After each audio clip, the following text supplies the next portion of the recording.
ভাই মুভির নাম হচ্ছে অবসেশন। 10 কোটি টাকার বাজেটের মুভি 2,000 কোটি টাকা ক্রস করে গেছে।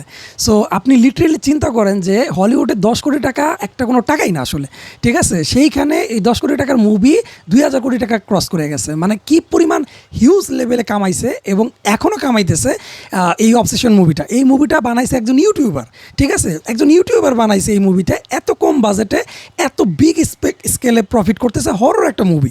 এবং এই মুভির সবচেয়ে ভালো যে দিকটা সেটা হচ্ছে যে এই মুভিতে জাম্প স্কেয়ার, প্রত্যেকটা টুইস্টে একটা করে জাম্প স্কেয়ার আছে, মানে আপনি ভয় পেয়ে মানে পিছে ব্যাক খায়া যাবেন এরকম। আবার হচ্ছে যে এই যে যে বাজে মানে এগুলো জাস্ট দুইটা ক্যারেক্টার, একটা ছেলে একটা মেয়ে, এই দুজনের যে ফেসিয়াল এক্সপ্রেশন, এই ফেসিয়াল এক্সপ্রেশন দিয়ে এই মুভি বানাই ফেলছে, মানে যা 2,000 কোটি টাকা ক্রস করে গেছে, 2,000 কোটি টাকা, এবং স্টিল এটা চলতেছে। এই মুভি যখন থিয়েটারে রিলিজ করে তখন মেকার্সরা চিন্তা করছিল যে এই মুভিটা ওটিটিতে দিয়ে দিবে, কিন্তু মানে যখন হাউসফুল শো যেতেছিল তখন তারা বললো ঠিক আছে এটা আমরা পরে আমরা হচ্ছে ওটিটিতে দিব। ইভেনচুয়ালি যে ঘটনাটা ঘটছে, মানে বিভিন্ন সেন্সর বোর্ডে এইখানকার মাত্র মনে হয় 10 মিনিট বা 15 মিনিটের যে মানে হাইলি ব্রুটাল সিন, এই জিনিসগুলো কেটে দিছে, ঠিক আছে? যেটা সব ধরনের মানে যারা রিভিউ করতেছে সবাই গালাগালি করতেছে আসলে, যে আপনি এডিটেড মুভি সার্টিফিকেট দিয়েছেন হলে চালানোর জন্য, কিন্তু আপনি 15 মিনিট কেটে দিয়েছেন, যে 15 মিনিট খুবই দরকার ছিল। ওটিটিতে যখন আসবে তখন হয়তো বা এই মানে ব্রুটাল সিনগুলো দেখতে পারবেন। বাট ওই যে বললাম যে মানে মুভিটার যে কনসেপ্ট, ভাই আপনি এই মুভি দেখার সময় আপনার কাছে মনে হবে যে ওই যে সিডি নিয়ে যখন আমরা ইভিল ডেড দেখতাম, যখন আমরা হচ্ছে কনজুরিং দেখতাম, ফাইনাল ডেস্টিনেশন দেখতাম, ওই দিনগুলোর কথা মনে করাই দিবে যখন আপনি সিডি কিনে সেখান থেকে আপনি মুভি, এই ধরনের হরর মুভিগুলো দেখতেন, ভয় লাগতো, মানে গায়ে জ্বর চলে আসতো। এখন ধরেন অবসেশন মুভিটা কিন্তু একদম সিম্পল। ধরেন কীরকম, ধরেন আপনি হচ্ছে দুনিয়ার মানে বোকা শোকা একটা ছেলে, এবং আপনি মানে আপনার গ্রুপের সবচেয়ে সুন্দর যে মেয়েটা তাকে আপনি ভালোবেসে ফেলছেন, এখন মনে মনে ভালোবাসছেন। এখন আপনি এতটাই লাজুক যে আপনি তাকে বলতেও পারতেছেন না আপনি তাকে ভালোবাসেন। এখন কি করবেন, আপনি একটা দোকানে গেছেন মেয়েটাকে একটা গিফট কিনে দেওয়ার জন্য, ঠিক আছে? এখন কিনে দেওয়ার জন্য গেছেন, যাওয়ার পরে আপনার সামনে একটা হঠাৎ করে একটা জিনিস আসলো, যেটা হচ্ছে যে উইশ ফুলফিল করার একটা মানে ছোট্ট একটা কাঠির মতো। আপনার কাছকে ওই কাঠিটা ভাঙবেন আর উইশটা বলে ফেলবেন। তো ওই ছেলেটাও মানে আসে না, আমরা কিছু চিন্তা করি যে ঠিক আছে দেখি না কি হয়। তো ওই ছেলেটাও কিন্তু ওই হিসাবেই ওই স্টিকটা কিনে, উইশের যে একটা স্টিক ওইটা কিনে, কেনার পরে যখন ফাটায় বলে যে আমি চাই এই যে মেয়েটাকে আমি পছন্দ করি সে আমাকে কুত্তার মতো ভালোবাসুক, ঠিক আছে? এবং ওইটাই হয় ভাই, ওইটাই মুভিতে দেখাইছে যে আপনি যেরকম চান ওইটা যদি আপনার সাথে রিয়ালিটিতে আসলে ঘটে তাহলে জিনিসটা কী লেভেলে চলে যেতে পারে, ঠিক আছে?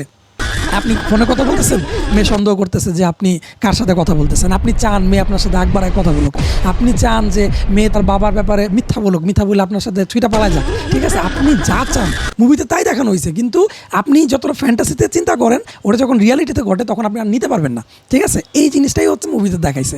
এবং আমি যখন মুভিটা দেখতেছিলাম আমি এত হাসতেছিলাম, মানে মুভি শেষ হওয়ার পরে, কারণ মুভি তো আমি কনসেন্ট্রেট করে দেখতেছিলাম।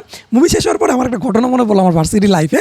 ঘটনাটা এরকম ছিল, আমার এক ফ্রেন্ড ছিল, ওই ফ্রেন্ডটা আর একটা মেয়েকে পছন্দ করতো। এখন পছন্দ করতো, মেয়েটাকে প্রত্যেকদিন বাসে উঠাই দিত, আমরা বাসের জন্য দাঁড়ায় থাকতাম, মেয়েটাকে উঠাই দিয়ে দেন হচ্ছে আমরা বাসে যেতাম শুধুমাত্র ওই ফ্রেন্ডের রিকোয়েস্ট, ঠিক আছে? এখন আমরা যখন ফার্স্ট টাইম ফাউন্ডেশন ক্লাসে গেছি, যখন ওই ফ্রেন্ডটা বলতেছে, ছেলে ফ্রেন্ডটা, যে দোস্ত আমি এই মেয়ের জন্য সব কিছু করতে পারবো, ঠিক আছে? ফার্স্ট সেমিস্টারের ফার্স্ট কুইজ টেস্টে 12টা-15টা এমসিকিউ আসছে, আমি 15টার মধ্যে 4টা এমসিকিউ দাগাইছি, এবং মানে বাকিগুলো আমি দাগানোর আগে আমার খাতা ম্যাম নিয়ে গেছে, কারণ আমি পিছিয়ে দাগাইছিলাম, আমার খাতা ম্যাম নিয়ে গেছে, মন খারাপ করে বেরোয় গেছি। এরপর এই ফ্রেন্ড বেরোয় বলতেছে মামা আমার তো 15টার মধ্যে 13টাই কারেক্ট হবে। আমি কি কেন কেন বলতেছে আমি তো এই মেয়েটা দেখে লিখছি, মেয়ে যাকে ও পছন্দ করে তারটা দেখে লিখছে। তো ওকে ফাইন, আমার মনটা আরও খারাপ হয়ে গেল, ঠিক আছে? এখন যখন রেজাল্ট দিছে তখন আমি 4 পাইছি, আমার ওই ছেলে বন্ধু ও পাইছে 2 আর মেয়ে পাইছে 14, ঠিক আছে? এখন তার মানে কি আমার যে ওই ফ্রেন্ডটা ছিল, ছেলে ফ্রেন্ড, ওকে হচ্ছে ও যাকে পছন্দ করতো ওই মেয়ে ফ্রেন্ডটা ওকে ভুল বলে দিছে সবগুলা এমসিকিউ। তার মানে আপনি চিন্তা করতে পারেন যে একটা মানুষ কতটা মানে রাগ করতে পারে। আমার ফ্রেন্ডটা ছিল কালো, বেচারা দুঃখ কষ্টে আরও কালো হয়ে গেছে, ঠিক আছে? তখন ওই মেয়েটা এসে বলতেছে চল দোষ আমরা গিয়ে সরোবরে গিয়ে চা খেয়ে আসি, মানে কাটা খায় নুনের চিটা। আমি তো হাসতে হাসতে পিছে মানে দেওয়ালের উপর দাঁড়ায় আমি হাসতেছিলাম, আমার এরকম অবস্থা। আর ফ্রেন্ড তো মানে ওর তো পুরো ফাইটা যাইতেছে যে ও যাকে পছন্দ করে ওই মেয়ে ওকে ভুল বেলা দিছে।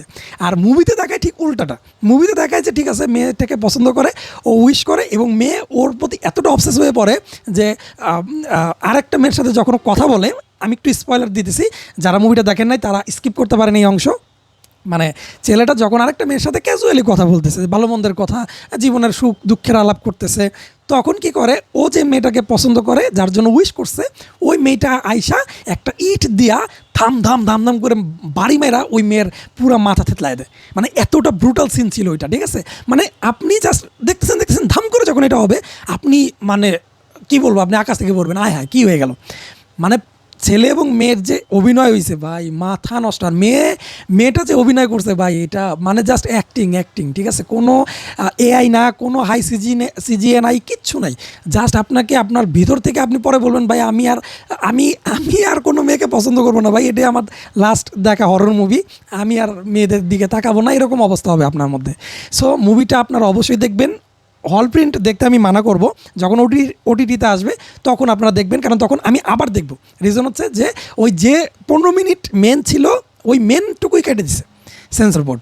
সো ওটিটিতে আসলে তখন ওই জিনিসগুলো আমরা দেখতে পারবো, আরও জিনিসটা ফিল করতে পারবো। সো এতক্ষণ মুভি টুভার্সের সাথে থাকার জন্য অবশ্যই ধন্যবাদ। আমি শুভ ছিলাম আপনাদের সাথে। আপনার এই অবসেশন মুভিটা দেখে কেমন লাগলো, মুভিটা অবশ্যই আমাকে কমেন্ট বক্সে জানাবেন এবং লাইক তো করবেনই। Bye bye.